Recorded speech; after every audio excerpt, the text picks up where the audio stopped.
ସୁଦେଶ ମରିଲା ତତେ କାଟିଲା ନା ମାମା, କାଟିଲା ନା ତତେ।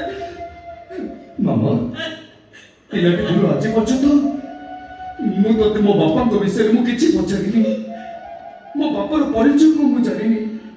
ହେଲେ ମାମା, ଆଜି ତତେ ସବୁ ସତ କଥା କହିବାକୁ ପଡିବ। ସତ କହ ମାମା, ମୋ ବାପା କିଏ, ମୋ ବାପାର ପରିଚୟ କଣ? ଦେଖ ମାମା, ତୁ ଯଦି ଆଜି ଚୁପ୍ ରହିବ, ମୁଁ ସତ କହୁଛି ମାମା, ମୋ ବିଷ ପିଇ ଆତ୍ମା।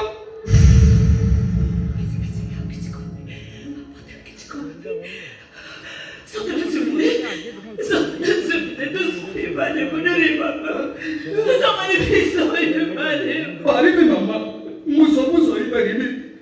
ତୁ ନିଜେ କହୁନୁ, ସମସ୍ତେ ମତେ ଜାଣୁଛ ବୋଲି କହୁଛନ୍ତି, ସମସ୍ତେ ମତେ ଜାଣୁଛ ବୋଲି କହୁଛନ୍ତି।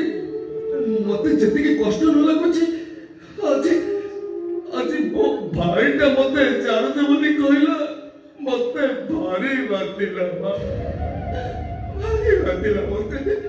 ମାମା କହ, ମାମା କହ। ଶୁଣିବାକୁ ଚାହୁଁଛୁ? ହଁ ମାମା। ଶୁଣିବାକୁ ଚାହୁଁଛୁ ତୋ ବାପା କିଏ? ତାହେଲେ ଶୁଣ,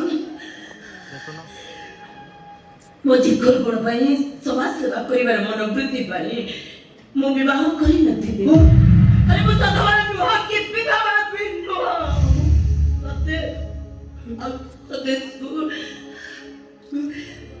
ମୋ ଅନାଥାଶ୍ରମରୁ ପୂଜ୍ୟ ପୁତ୍ର ଭାବେ ଗ୍ରହଣ କରିନଥିଲି।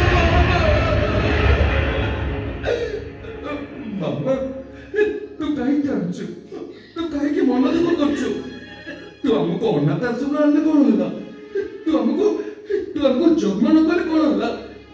ଯେତେ ଯାହା ହେଲେ ବି ତୁ ତ ମୋ ମା ନା, ମୋ ମା, ତୁ ମୋ ମା।